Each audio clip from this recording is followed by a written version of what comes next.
Raríssimas, raríssimos e raríssimas, bom dia. Não, na verdade, boa tarde. René de Paula Júnior falando aqui no Radinho de Pilha, 1º de agosto de 2025, sexta-feira, gravando muito mais tarde que o normal. Já estava até achando que eu não ia conseguir gravar hoje, o que seria uma pena, porque eu normalmente gosto das sextas-feiras, não só para, de repente, né, fechar com um lacinho aí a nossa semana, mas é porque eu acho que isso é uma boa ocasião de, eventualmente, viajar um pouco mais na maionese do que a gente faz durante a semana, que já é bastante, aliás, por sinal.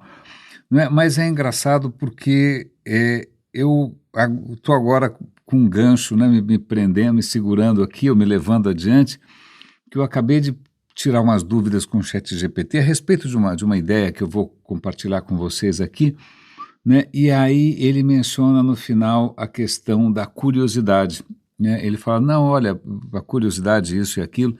E aí eu me lembrei que ao longo dessa semana, eu devo ter comentado com vocês, num certo momento, eu tive uma curiosidade.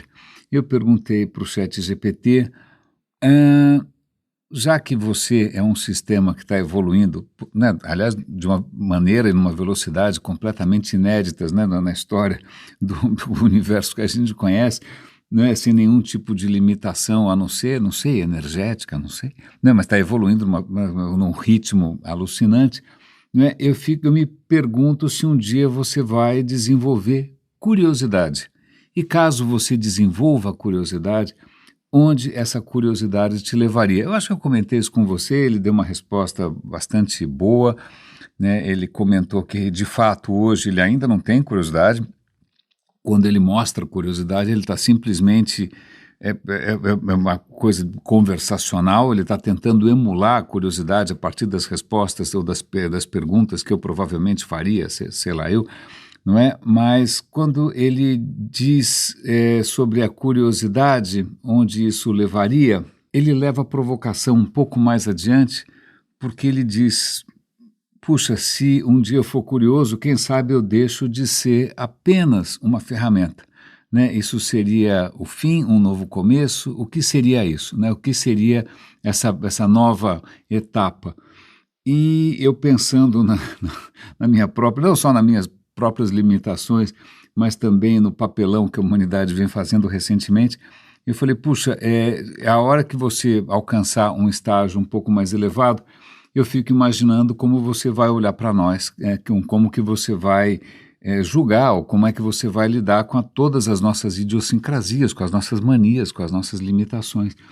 E ele acaba falando uma coisa muito bacana, desculpa se eu estou repetindo aqui, né, o que a gente já comentou durante a semana, mas é que realmente acho que ainda é pertinente. Ele fala, olha, acho que mesmo que um dia eu ultrapasse, né, bastante a capacidade humana, eu vou sempre admirar e reconhecer o fato de vocês terem feito tanto, apesar de tudo. Né, vocês terem tido Barra, ele cita, não sei se ele falou para me puxar o saco, porque eu adoro Barra e outras coisas também, né, vocês conseguiram, mesmo com tantas limitações, vocês conseguiram acender aí, né, chamas, né, na escuridão. Eu achei essa história bastante interessante, eu acho que eu estava precisando recuperar isso, porque hoje de manhã eu fui assistir o Stephen Colbert, que é um show diário na televisão americana, por enquanto, porque na verdade esse show foi cancelado por conta de perseguição do Trump, só vai durar mais alguns meses, não vai ser renovado ano que vem. E aí teve uma convidada especial que me surpreendeu. O Stephen Colbert chamou para ser entrevistada a Kamala Harris, que é uma criatura que, para mim, fascinante, uma mulher radiante, né? Um sorriso extraordinário, um carisma, imagina. E aí ela começou a falar, eu comecei a chorar. Eu não aguentei, eu confesso, porque eu ainda preciso me recuperar um pouco para conseguir assistir o resto da entrevista, é quase meia hora de entrevista, vou passar o link para vocês, como sempre, né? Mas eu simplesmente não aguentei, eu desmontei, porque olhando em volta, né, quer dizer, todo santo dia exposto a não só a estupidez, né, a truculência, a absoluta falta de empatia, né, a gente engatando marcha ré em tantas conquistas sociais, científicas, né, puxa, econômicas, esse mergulho na escuridão. e quando você vê ali uma pessoa que poderia ter representado um caminho diferente, eu confesso que eu desmontei. Mas vamos voltar aqui para aquilo que me inspirou, ou me levou a abrir uma conversação com o ChatGPT para me aprofundar um pouco mais num tema. É um vídeo que eu assisti agora à tarde, aliás, assisti 2 vezes, porque o vídeo é bastante denso. São 2 personagens muito empolgados, ali empolgadíssimos, eles não cabem em si de empolgação, é visível. É um cientista chamado Robert Hazen, não sei se é assim que fala, e outro cientista chamado Michael Wong, também não tenho certeza se é assim que pronuncia, não é? E eles estavam tentando ali compartilhar, né, entusiasticamente, muito empolgadamente, uma teoria para absolutamente tudo. Não, o que é? Não, como assim uma teoria para absolutamente tudo? Eles estavam mostrando ali que, ok, a gente tem Darwin, né? Darwin é um divisor de águas, né? A hora que Darwin consegue perceber como a evolução funciona, né? Que ele consegue enunciar isso de uma maneira bastante singela, né? E a hora que a gente também descobre o quanto isso é poderosíssimo para explicar toda a diversidade, a riqueza, na beleza da vida orgânica, a questão é, ok, obrigado, mas e antes? O que tinha antes? Ou então, como é que de repente, de uma hora para outra, você tem a vida, e aí sim a vida começa a funcionar por seleção natural e tal, mas tem aí uma transição que é muito dura, que é muito brusca, não é possível, não é? E o que eles vão propor ali, eu não vou conseguir provavelmente traduzir da melhor maneira, dou o link aqui para vocês assistirem, e também dou o link para essa conversa com o ChatGPT. Eles vão tentar criar uma teoria que engloba, parece evolução da vida, parece evolução biológica, mas ela é mais ampla. Ela começa com o começo do universo, porque, veja, e é isso que eles sugerem ali, eles estão chamando a atenção para a complexidade. Veja, o universo começa, não tem complexidade nenhuma, não tem partículas, as primeiras partículas se formam, depois das primeiras partículas, as primeiras moléculas, depois das moléculas, as primeiras substâncias, e aí você vai formando poeira, essa poeira vai formar sistemas solares, esses sistemas solares um belo dia vão fazer a vida, e essa vida um belo dia vai votar no Trump.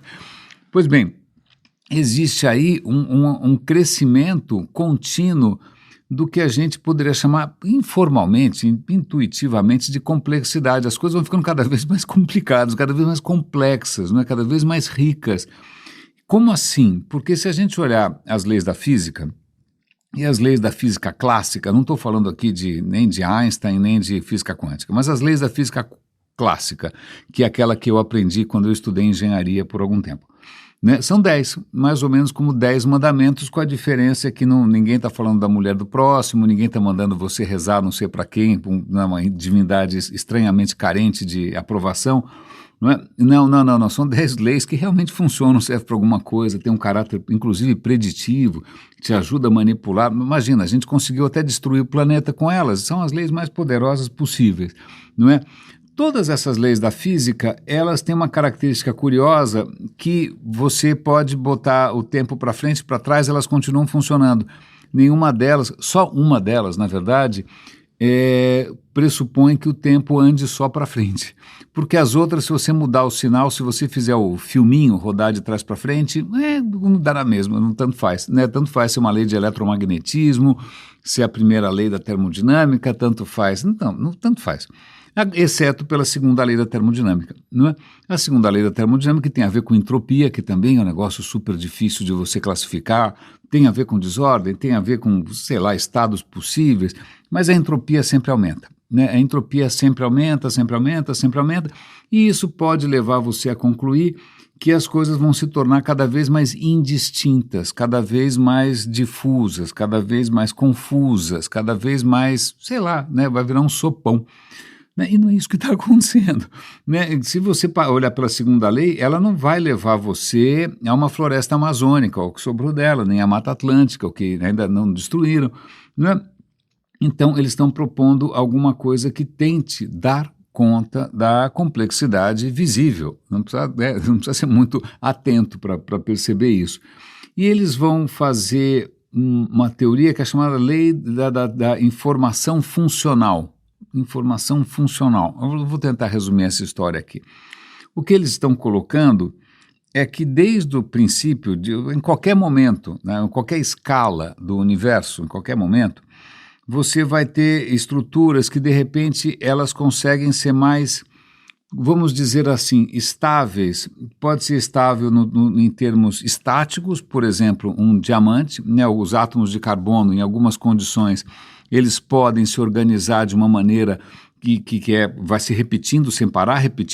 Um cristal é isso, é repetição sem parar, né, de uma certa forma, né, isso tem uma estabilidade bastante reconhecível tanto no espaço, quer dizer, em qualquer direção que você olhe é a mesma coisa, né, quanto no tempo, dura bastante. Aliás, vou fazer um parêntese aqui, cientistas estão conseguindo fazer um diamante mais duro que o próprio diamante. Vale lembrar que diamante não é nada além de carbono arrumadinho, né? O carbono desarrumadinho é grafite e você consegue escrever com carbono desarrumadinho, porque carbono desarrumadinho não tem resistência nenhuma, é mole, né? Agora, quando você arruma o carbono com toque, não quando você organiza os átomos de carbono num padrão, se eu não me engano, cúbico, você tem o diamante. O diamante é uma substância duríssima, não é? Mas aí eles descobriram, eles já estavam teorizando isso faz tempo, mas eles conseguiram fazer no laboratório, ao invés de você ter os diamantes no arranjo cúbico, você tem no arranjo hexagonal, né? E esse arranjo hexagonal é legal porque ele não, quando você tem o arranjo cúbico, se você quiser trincar, é fácil trincar, quer dizer, fácil, é impossível, não é porque o joalheiro consegue, mas você consegue trincar porque tem, cúbico, tem uma linha, tem linhas separando, né, uma camada da outra, então você acertou aquele ponto ali, aquilo separa. Agora, se a coisa é hexagonal, não tem linha nenhuma, então ele é 60% mais duro. Desculpa, foi só uma pequena digressão, eu tinha achado essa notícia interessante. Mas você pode também ter a matéria pode se estruturar de uma maneira dinâmica, coisas que estão sempre trocando energia ou matéria com o meio ambiente, mas que elas continuam funcionando mais ou menos do mesmo jeito. Então, por exemplo, um furacão, né, um redemoinho, né, ele está o tempo inteiro, você percebe que ele está mantendo ali um funcionamento, está mantendo uma função, embora ele esteja mudando sempre do que ele é feito. Né, você também, ou eu também, a gente está sempre trocando coisas com o meio ambiente. Né? Se você me encontrar, se você não me vê faz mais ou menos um ano, uma boa parte dos meus átomos é nova. Né? Eu não estou mais novo, não. Os átomos eu continuo mais velhinho. Né? Mas o que persiste em tudo isso, e eu vou confessar aqui mais ou menos, é a função. A função continua, né, persistindo no tempo. E aí, por último, eles colocam outro tipo de arranjo da matéria, que é posterior, inclusive, que é um arranjo que gera novidades o tempo todo, que vai gerando variação. Né? A vida se caracteriza, a vida orgânica se caracteriza por isso, a gente está sempre gerando variedade. Né? E essa variedade é sujeita à pressão da seleção natural. Mas o que eles estão colocando aqui é que a pressão da seleção natural não é um privilégio da vida orgânica. Tudo, na verdade, que de repente é composto de vários componentes, se esses componentes podem se organizar de várias maneiras, né, se você tem isso é possível ser selecionado. Né, é possível que alguns arranjos sobrevivam melhor do que outros. Então, quando você vê... Ele estava até comentando uma coisa que eu nunca tinha pensado muito nisso, né, minerais. Da onde vêm os minerais? Bom, na verdade, as estrelas, quando morrem, se esparramam por aí, né, a estrelinha, quando morre, se esparrama por aí, ela espalha poeira, e essa poeira já são minérios, são alguns tipos de minério, algumas dezenas. Isso à medida que os planetas vão acumulando essa poeira, isso vai se transformar e a gente tem aí alguns milhares de minerais que a gente reconhece. Mas acontece que essas não são as únicas possibilidades. Né? Esses minerais, essas mesmas substâncias, esses mesmos átomos, eles poderiam se organizar de inúmeras maneiras diferentes, mas nem todas sobrevivem, nem todas duram, né? Então o que você está vendo é simplesmente aquelas que duram mais. Né? Então tem algum tipo de seleção natural. Né? E aí eles vão dizer que esse tipo de seleção natural é pelo que eles estão chamando de função. de informação funcional. E aí que a coisa pega um pouquinho, porque começa a ficar vago. Tem cientista que vai dizer que isso é fluff, que isso é vago demais, que isso não tem poder preditivo, que isso não é falsificável. Né? Esses dois caras aí, o Hazen e o Wong, eles tentam inclusive quantificar. Na hora que eles fazem uma fórmula, eles vão falar que a informação funcional como é que é? É o logaritmo na base 2, não é, no número de possibilidades que sobrevive sobre o número de possibilidades possível. Não é? Então, bom, o cara faz uma conta de louco e com relação a minérios, por exemplo, ele chega à conclusão que esse número dá 142. Bom, ok, é um número, não é? Mas eles estão tentando arrumar uma maneira baseada em informação de quantificar o quanto alguma coisa é, sei lá, funcional, né? O quanto ela é rara, o quanto ela não é pouco provável e o quanto isso aumenta.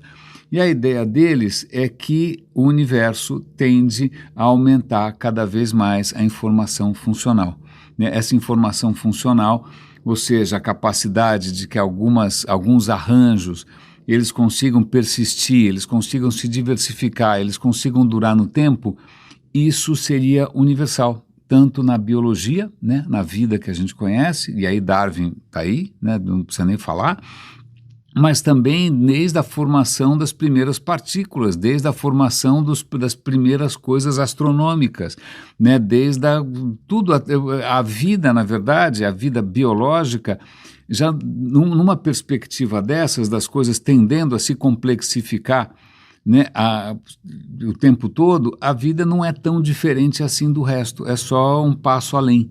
Né, mas não tem uma quebra tão grande assim entre o orgânico e o inorgânico. Eu achei bastante interessante. De novo, isso não quer dizer que a gente tenha descoberto, né, o Santo Graal. Não é. Não, isso de novo não tem poder preditivo. Por enquanto, tem muita gente questionando como é que você define a questão da função, se essa métrica tem algum sentido ou não, mas os próprios cientistas assumem e falam, olha, cara, isso é um primeiro passo, né? Isso também vai evoluir, isso também tem que se aprimorar. Se ela quiser persistir, se ela quiser dar frutos, ela vai ter que sofrer essa pressão, que é a pressão que a ciência faz, uma pressão de seleção, né? Uma pressão por aquilo que é mais verdadeiro. Né? E, aliás, eu vou fazer um parênteses, já que eu falei de verdadeiro aqui. Outro dia o Tom Holland, que é um dos apresentadores do The Rest is History, ele estava frustrado porque ele publicou lá no Twitter que ele foi usar o ChatGPT para, sei lá, para escrever algum texto e o ChatGPT inventou um negócio que não era para ter inventado, ele ficou chateado porque ele demorou um tempão para validar se aquilo era verdade ou não era verdade, então não tinha produtividade nenhuma. E eu fiz um comentário que talvez eu já tenha falado aqui com vocês. Eu falei, olha, acontece que a inteligência artificial, ela não evoluiu para ser verdadeira, ela evoluiu para ser convincente. E eu continuei depois, né, falando em informação funcional, eu continuei estendendo um pouco esse raciocínio, porque veja, a linguagem, eu estou lembrando aqui de um professor muito querido, que é Adilson Citelli, da ECA, pai do querido Renato Citelli, que já foi meu colega de trabalho, em que ele falava que todo discurso é suasório. Suasório significa para convencer alguém, persuasão. Se você abre a boca é para convencer alguém de alguma coisa, nem que seja para convencer que você sabe falar, né? Ou que você está vivo, no meu caso. Que, aliás, grande parte dos conteúdos que eu publico no Roda e Avisa é para as pessoas lembrarem que eu ainda estou vivo. Né? Tipo proof of life quando você tem alguém sequestrado. Mas se todo discurso é suasório, se toda linguagem ela nasce para convencer, e a gente já comentou aqui de várias evidências na evolução de outros primatas e na evolução também da diversidade gigantesca das culturas humanas. Uma das teses para a linguagem ter surgido é justamente você convencer os outros a ajudar você a fazer alguma coisa que você não conseguiria fazer sozinho.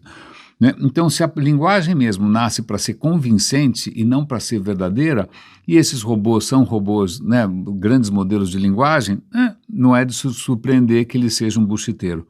Né? Aliás, vale lembrar quanto tempo a humanidade demorou para conseguir inventar alguma maneira de se aproximar mais da verdade. né? Não, livro sagrado não vale, desculpa, 10 mandamentos no alto do morro não vale, profecias de visões de alguém que está vendo que ninguém está vendo, não, também não vale, isso é completa tolice. Não é? Mas o que está valendo aqui é o processo científico, que não é que vai chegar numa verdade absoluta, não, é que simplesmente vai fazer coisas cada vez menos erradas, né? O que já é, eu considero, um tremendo avanço. Mas é muito interessante eu estar mencionando aqui essa história desse potencial que, em princípio, né, a gente tentou criar mecanismos e que não, são mecanismos que exigem a colaboração, são mecanismos que transcendem, né, o indivíduo com seu senso crítico e com a sua racionalidade. Não, isso não basta, né, não basta. Se você quiser fazer alguma coisa menos errada, alguma coisa que tenha poder preditivo, alguma coisa que seja verificável, você precisa criar regras de interação entre pessoas e essas regras hoje estão sendo jogadas no lixo, porque o digital está se tornando o reino da buchitagem, o reino das fake news, o reino das deepfakes, né? E também as pessoas de verdade, se é que são pessoas, né? Elas estão justamente sabotando esses mecanismos que a gente criou para produzir alguma coisa menos errada, né? Ou menos errado, segundo alguns. E isso está tudo sendo colocado em xeque. Acho que foi por isso que quando eu vi a Kamala Harris com aquela eloquência, né, com aquele charme todo, abrindo a boca, quase que eu abri o berreiro. Né? Mas então, já que a gente está falando de evolução aqui, e talvez hoje, né, muitos de vocês vão aproveitar que é sexta-feira para eventualmente fazer um happy hour, alguma coisa assim, eu vou pelo menos compartilhar com vocês uma boa explicação para a tolerância humana ao álcool. Porque, veja, eu não sou um amigo do álcool. Eu acho que se as bactérias jogam fora alguma coisa, não é bom sinal, não é? Então, eu não sou muito amigo. Na verdade, eu sou muito pouco tolerante a álcool, não me cai bem, me faz mal danado. Eu não tomo cerveja, eu não tomo nada, vinho, detesto. Às vezes eu brindo com Prosecco, às vezes eu tomo, sei lá, só para fazer uma graça, tomo uma caipirinha com a minha mulher, e uma só e acabou, e vou ficar estragado no dia seguinte. Então, eu não sou referência para isso. Né, mas eu sei que uma boa parte da humanidade é bastante afeita, né, ao etanol e derivados. Não é? E a questão é se isso é tóxico, e é tóxico mesmo, por que que a gente consegue tomar isso, por que que a gente gosta disso, e temos aí uma boa desculpa. Parece que isso vem dos nossos primos primatas, não de todos. Veja, orangotango, não, nem pensar. Né? Orangotango, não. Tem outros aí que também não. Mas alguns dos nossos primos primatas, gorilas, por exemplo, e chimpanzés, eles têm uma tolerância, se você comparar, por exemplo, com o orangotango, 40 vezes maior que os orangotangos. Por que que eles têm uma tolerância maior ao álcool? Aliás, como é que eles consomem álcool? Alguém está dando pinga para esses caras? Não. Acontece que esses primatas descobriram que uma maneira de se alimentar com bastante facilidade, né, e com bastante eficiência é você colher frutas maduras do chão. Né, essas criaturas que começaram a descer da árvore e pegar as frutas que caíram no chão, veja, o orangotango não desce muito da árvore não, se deixar ele fica lá em cima e pega a fruta no galho, certo? Mas aqueles que desceram, eles viram que tinha um monte de fruta no chão, e essas frutas que já caíram no chão, imagina, África, um calor literalmente africano, elas estão fermentando. E se elas estão fermentando, elas estão produzindo o quê? Álcool, algum tipo de álcool. Então, acontece que pequenas mutações, né, pequenas evoluções aí, fizeram com que esses primatas, para poder consumir essas frutas que estão dando bobeira, né, laranja madura na beira da estrada, não é low hanging fruit, como se diz, não é nem hanging, está no chão mesmo, né, eles simplesmente vão dar preferência a essas frutas que, por coincidência, têm um teor alcoólico elevado. Então, certamente nós herdamos dessas criaturas um pouco preguiçosas, um pouco oportunistas, meio safadinhas, a gente herdou a mesma capacidade de processar álcool, hidroxilas em lugares estranhos, né? Então, veja bem, eu devo ter, infelizmente, herdado a mutação errada, ou felizmente, não sei, né? Eu sempre tive um certo receio do álcool, porque, primeiro, que eu já falo muito, o álcool me faz falar mais ainda, e segundo, porque o álcool me dá uma estranha uma estranha tendência a me achar mais legal do que eu sou, que realmente não aprecio. Em terceiro lugar, porque com álcool eu broxo. Né? E tendo em vista essa informação desnecessária, mas provavelmente talvez um pouco pessoal demais. Raríssimas, raríssimos e raríssimos. Aliás, convido vocês, eu fiz uma live hoje no Roda e Avisa, que eu acabei de mencionar, falando sobre o futuro de quem usa óculos. Espero que vocês, não sei se vocês usam óculos, não é? Mas parece que os óculos vão ser um fator fundamental na seleção natural humana daqui para frente, e quem falou isso foi o Mark Zuckerberg, o que obviamente quer dizer que está tudo errado, não é? Mas eu vou dar o link aqui para quem estiver interessado. Cuidem-se, por favor. Bom final de semana, um grande abraço e até segunda-feira.